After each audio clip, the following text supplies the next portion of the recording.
올해도 변함없이 한가위 추석 명절을 맞이했습니다. 명절을 맞아 많은 분들이 반가운 가족을 보기 위해서 길을 고향을 떠나 찾아가고 있습니다. 오늘 우리가 읽은 성경 말씀도 야곱이란 사람이 고향을 찾아 떠난 이야기입니다. 오랜 세월 타지에서 생활하다가 반가운 부모의 얼굴을 보고 또 형제의 얼굴을 보기 위해 찾아오는 이야기죠. 야곱은 고향을 떠난 지 20년 만에 길을 다시 돌아오게 됐어요. 아버지 이삭과 또 쌍둥이 형인 에서를 속이고 그 장자가 받아야 할 축복의 권리를 빼앗다가 그만 형 에서의 복수의 칼날을 피하기 위해 떠난 지 20년 만입니다. 가나안 고향 땅 브에르세바를 떠나서 어머니 리브가 외가가 있는 유대 북쪽 유프라테스 강 유역에 아람 사람들이 사는 이 밧단 아람 지역에 하란 땅까지 도망쳤다가 다시 오는 과정입니다. 준비한 사진 지도 하나 볼까요? 저 사진에 보시면 야곱이 태어난 곳이 고향이 저 지중해 파란색 바다가 보입니까? 저 아래에 브에르세바라고 있죠. 저 브에르세바에서 저 동북단 밧단 아람 하란 땅까지 달려갔는데 지도에 보시는 것처럼 저 길이 가까운 길이 아닙니다. 상당히 먼 길이에요. 직선 거리로 계산해도 약 700에서 800km 거리고 길을 따라 걸어가면 약 1000km가 넘는 먼 길입니다. 우리나라 부산에서 북한 신의주까지 달하는 굉장히 먼 길. 지금 걸어가도 빠른 걸음으로라도 한 달 이상은 좋게 걸어가야 될 길이죠. 근데 그 먼 길을 야곱이 혈혈단신 달려갔어요. 그것도 야밤에 밤 이슬을 맞으면서까지 도망을 친 거예요. 왜요? 살기 위해서, 살아남기 위해서, 생명을 유지하기 위해서 달려간 거예요.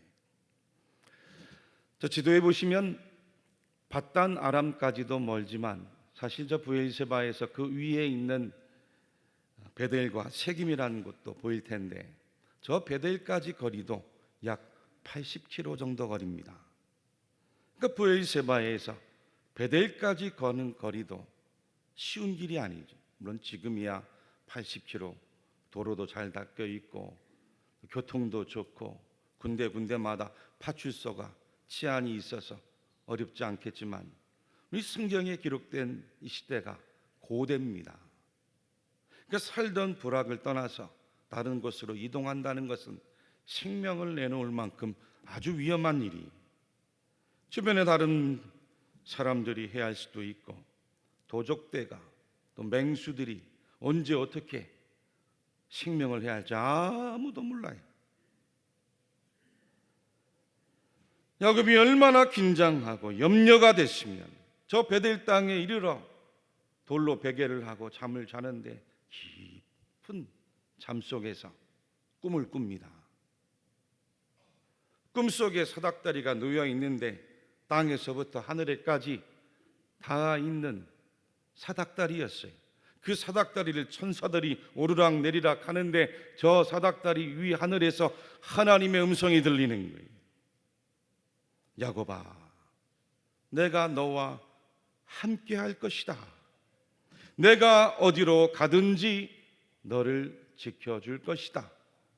내가 내게 허락한 것을 다 이루기까지 너를 떠나지 아니할 것이다.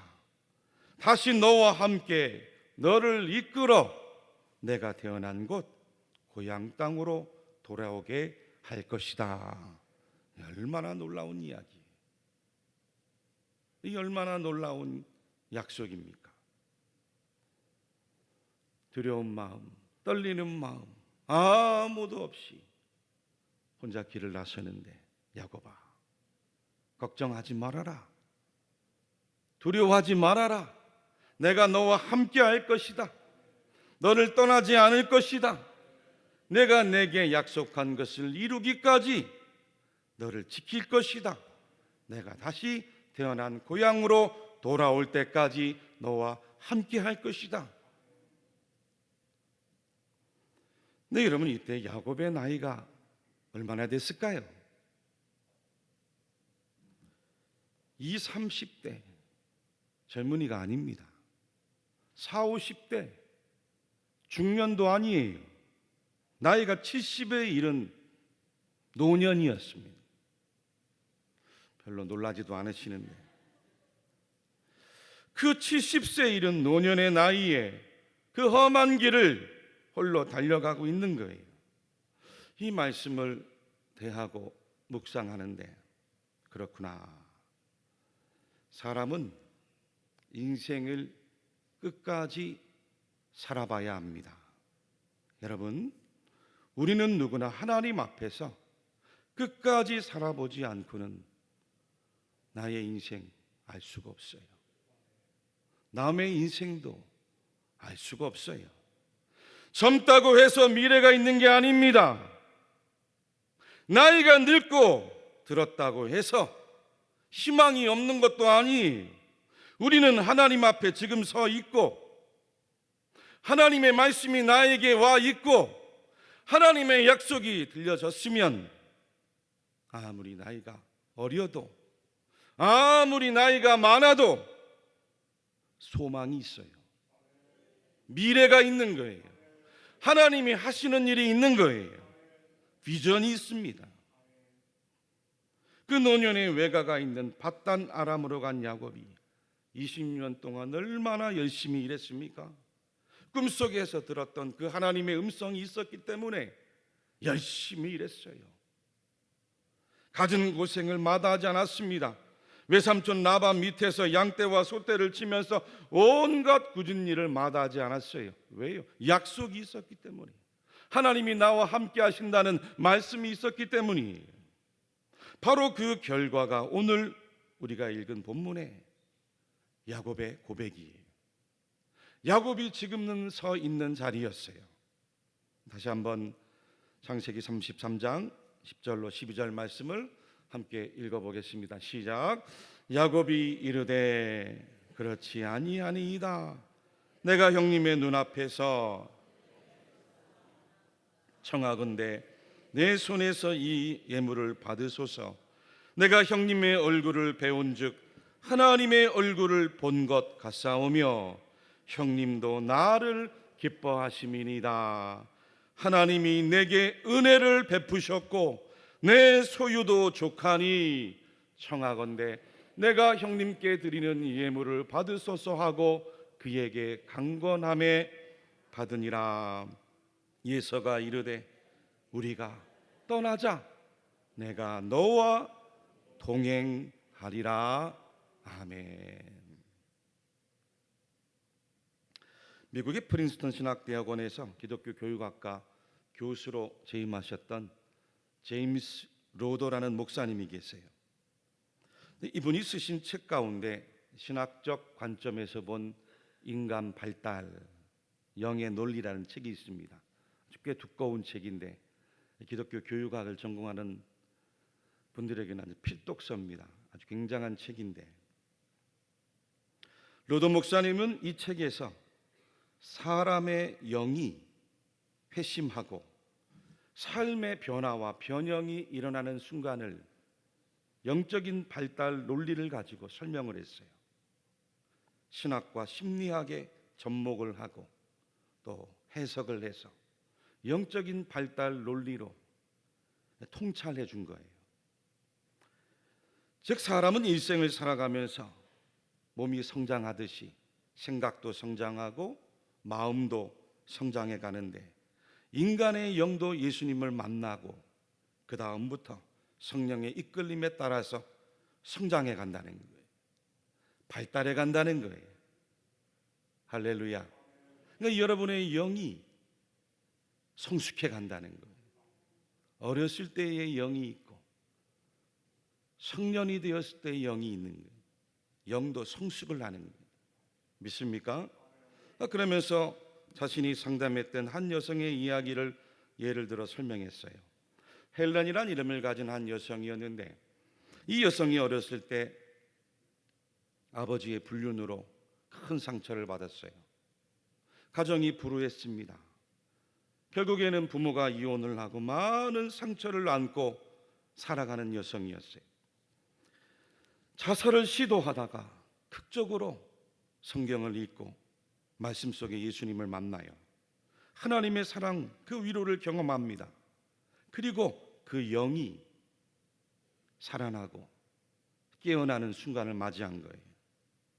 바로 그와 같은 순간, 영이 살아나고 깨어나는 그 첫 번째 단계 과정을 로도 목사님은 영의 각성이다. 두 번째는 정화의 단계가 있었습니다. 헬렌 여성이 그 이후에 성경을 부지런히 읽고 또 기도의 자리에 나가서 늘 기도하고 늘 시간마다 하나님 앞에 예배를 드리면서 자기 모든 죄가 용서받았다는 확신을 얻는 거죠. 그리고는 그 모든 죄의 속박과 굴레로부터 해방을 경험하는, 참 자유를 경험하는 그 과정을 겪게 되더라는 거예요. 정화의 시간이죠. 우리도 마찬가지입니다. 우리가 예수님 만나고 나서 경건하게 신앙생활하고 늘 예배하는 자리에 나와 있고 늘 하나님을 가까이 하며 신앙생활하면 우리의 마음도 생각도 우리의 몸도 하나님 앞에서 정화가 되어 가잖아요. 깨끗해져 가는 겁니다.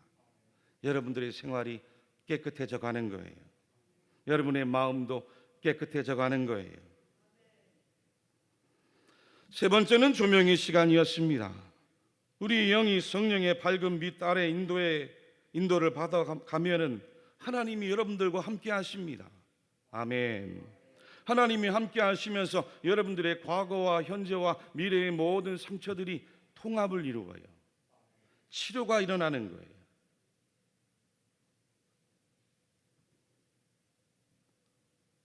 그리고 마지막 네 번째가 그리스도와의 연합, 자기 생애의 빛과 그림자를 긍정적으로 통합하는 과정을 겪게 되더라는 거예요.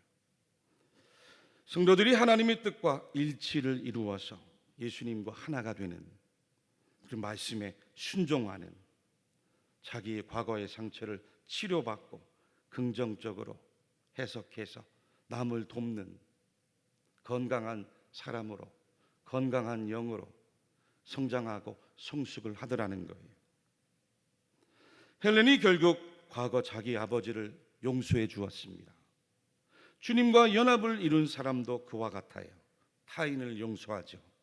하나님의 형상을 이루고 마침내 예수님을 닮는 데까지 이르는 변화된 삶, 병영을 이루는 삶을 살아갈 수밖에 없어요. 할렐루야. 그 과정이 긴 사람도 있고 짧은 사람도 있고 단번에 일어나는 사람도 있고 평생 일어나는 사람도 있고 성령께서 하시는 일이, 여러분 오늘 성경에 나온 야곱도 마찬가지였습니다. 야곱도 처음에는 얼마나 초보적인 신앙이었습니까? 얼마나 어린 아이와 같은 신앙이.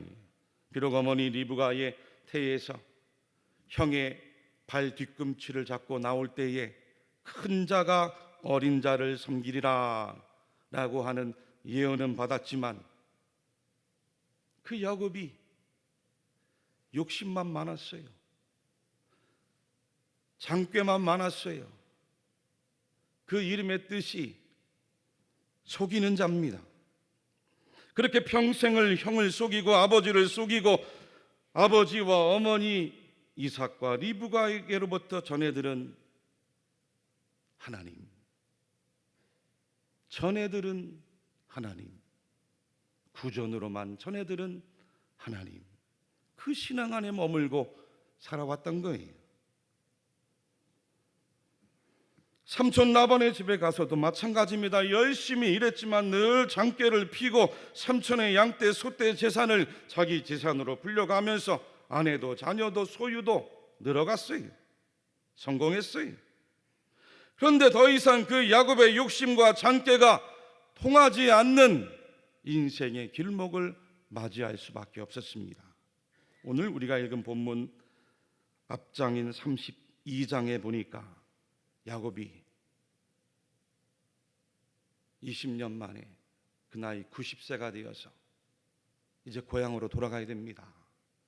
약복강을 건너고 고향 땅으로 돌아가야 되는데 형 에서가 기다리고 있습니다. 그 형 에서는 평생을 경쟁의 얼굴로 바라본 사람입니다.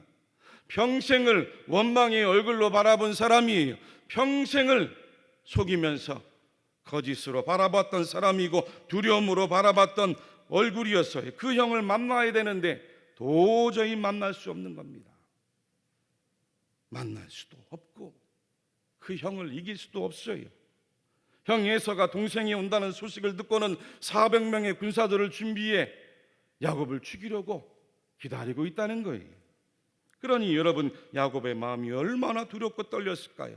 더 이상 부모가 만나고 전해준 그 구전의 어린 신앙으로는 안 되는 겁니다. 내가 직접 만나고 경험한 하나님을 붙들어야 돼요. 할렐루야. 지금까지는 내 잔꾀로 살고 내 경험으로 살고 내 지식으로 살아왔지만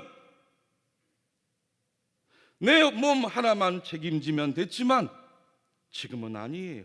내가 책임져야 될 아내들이 있고 자녀들이 있습니다. 내가 평생을 모아온 재산이 있습니다. 하나님이 도와주지 않으면 안 되는 거예요. 하나님이 지켜주지 않으면 안 되는 거예요. 처음 고향 땅을 떠나 밧단 아람으로 갈 때 그 베델에서 만났던 하나님을 다시 만나야 되는 거예요. 그것도 베델에서 돌베개를 하고 자던 꿈속에서 만난 하나님으로는 안 돼요. 여러분, 꿈은요, 꿈이에요. 꿈은 희미합니다. 시간이 지나면 다 사라져요. 잊혀지기가 쉬워요. 내 몸으로 하나님을 만나야 되는 거예요. 하나님을 직접 만나서 약속해 주신 말씀을 붙잡아야 되는 겁니다. 하나님 함께 해주신다고 약속했습니다. 지켜주신다고 약속했습니다. 허락하신 것을 모두 이루기까지 너를 떠나지 않겠다고 말씀하셨어요. 다시 고향 땅으로 돌아올 때까지 너와 함께 하겠다고 하신 그 하나님을 야곱의 영이 다시 만나야 돼요. 회심해야 됩니다. 정화해야 되는 거예요. 그리고 하나님이 야곱을 향한 그 인생의 계획을 조명을 받아서 연합을 이루고 통합해 가는 삶을 살아가야 될 순간이 도망칠 수가 없어요. 야곱이 밤을 지새우면서 환도뼈가 부러지기까지 간절하게 하나님을 만나기 위해 영적인 영혼의 분투를 한 거죠. 그리고 하나님을 만나 응답받고 그 영적인 씨름을 통해서 그 이름이 야곱에서 이스라엘로 존재가 변화되고 바뀌어간 줄로 믿으시기를 바랍니다. 헨리 나우엔이란 영성 신학자가 쓴 영성 수업이란 책에 나오는 짤막한 이야기가 있습니다. 평소 기도를 많이 하는 한 현자 랍비가 어느 날 제자들에게 찾아와 묻습니다. 밤이 끝나고 낮이 시작되는 새벽 시간, 너희는 어떻게 분간할 수 있겠느냐? 밤이 끝나고 낮이 시작되는 그 새벽의 시간을 너희는 어떻게 분간하겠느냐? 그랬더니 랍비가 아끼는 제자가 멀리서 개와 양을 구분할 수 있는 때가 아니겠습니까? 아니다. 그랬더니 옆에 있던 다른 제자가 스승님, 무화과 나무와 포도나무를 구분할 수 있을 때입니까? 그것도 아니다. 그랬더니 랍비들이 이구동성 물었어요. 스승님, 우리에게 그 답을, 그 정답을 말씀해 주십시오. 그때 스승이 이렇게 말했대요. 그건 다른 인간의 얼굴을 들여다보면서 너희 형제나 자매를 알아볼 만큼 너희 안에 빛이 충분할 때다.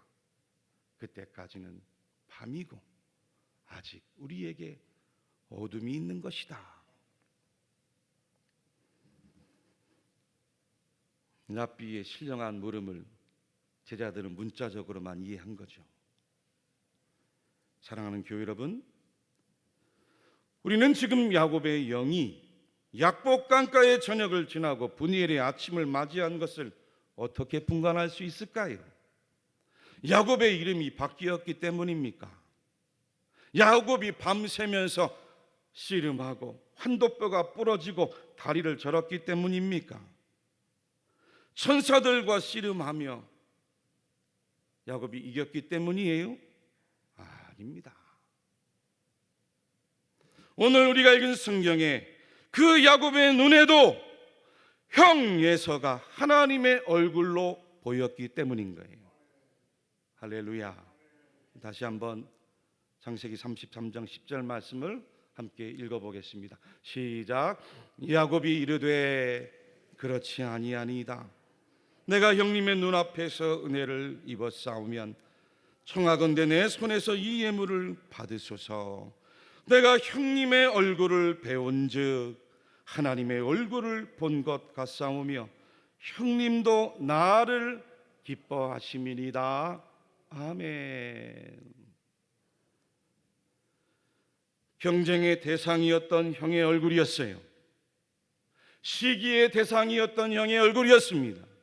원망과 미움의 대상이었던 형의 얼굴이었고 평생을 두려워하던 형의 얼굴이었는데 그 약복강의 밤과 분이엘의 아침을 지나오면서 야곱의 눈에 형의 얼굴이 더 이상 원망과 미움과 시기와 두려움이 아니라 하나님의 얼굴로 바뀌어 보이더라는 거예요.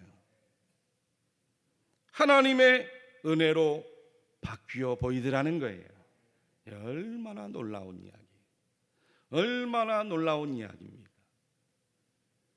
형 에서가 자기를 죽인다고 400명을 데리고 그 앞에서 기다리지 않았다면 야곱은 약복강가에서 밤이 새도록 기도하지도 않았을 거예요. 하나님을 만나지도 않았을 겁니다. 형 때문에 하나님을 만난 거예요. 할렐루야. 형 때문에 그 존재가 변화된 거예요. 형 때문에 하나님의 은혜를 받은 거예요. 그래서 그 얼굴이 하나님의 얼굴로 바뀌어 보인 거예요. 여러분들의 눈 속에도 내 가족이 하나님의 얼굴로 보입니까? 아멘이라고 그러시잖아요. 내 남편이 지금도 원수의 얼굴로 보이고 내 자식 새끼들이 지금도 왼수의 얼굴로 보이고 내 직장 동료가 원수의 얼굴로 보이고 내 이웃과 내 교회의 성도들 가운데 원수의 얼굴로 보이면 아직도 한참 먼 겁니다. 한참 멀었어요. 그 얼굴에서 예수님의 얼굴이 보여야 되는 거예요. 예수님은 우리에게 나타나신 하나님의 얼굴입니다. 하나님의 형상이에요. 우리말 얼굴로 꼴이에요. 형제의 얼굴 속에 예수님의 얼굴이 보이고 내 이웃의 얼굴 속에서 예수님의 꼴이 보이지 않는다면 아직도 우리의 신앙은 어린아이인 거예요. 한참 멀었어요. 요한복음 1장 17절에서 18절에 주님이 말씀하셨습니다.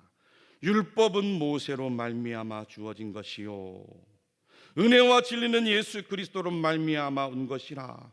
본래 하나님을 본 사람이 없으되 아버지 품속에 있는 독생하신 하나님이 나타내셨느니라. 아멘. 고린도후서 4장 6절 말씀에는 어두운 데 빛이 비치리라 말씀하셨던 그 하나님께서 예수 그리스도의 얼굴에 있는 하나님의 영광을 아는 빛을 우리 마음에 비추셨느니라. 요한일서 4장 12절에 어느 때나 하나님을 본 사람이 없으되 만일 우리가 서로 사랑하면 하나님이 우리 안에 거하시고 그의 사랑이 우리 안에 온전히 이루어지느니라. 아멘. 우리 영이 예수님 때문에 각성을 하고 회심을 하고 성령의 빛 아래서 날마다 조명을 받고 청화를 하면서 예수님과 연합을 살아가 하나님의 뜻과 일치를 이루어갈 때 비로소 우리는 예수님의 꼴, 예수님의 얼굴, 하나님의 형상으로 서로가 서로를 보고 살아가게 될 줄로 믿습니다. 추석 명절을 맞아 하나님의 얼굴로 오신 예수님의 꼴 서로가 볼 수 있기를 축복합니다. 서로가 닮아갈 수 있기를 축복합니다. 예수님의 그 얼굴 꼴로 가정 천국을 살아갈 수 있는 우리 모든 대구 칠곡의 성도들이 되시기를 주님의 이름으로 간절히 축원합니다.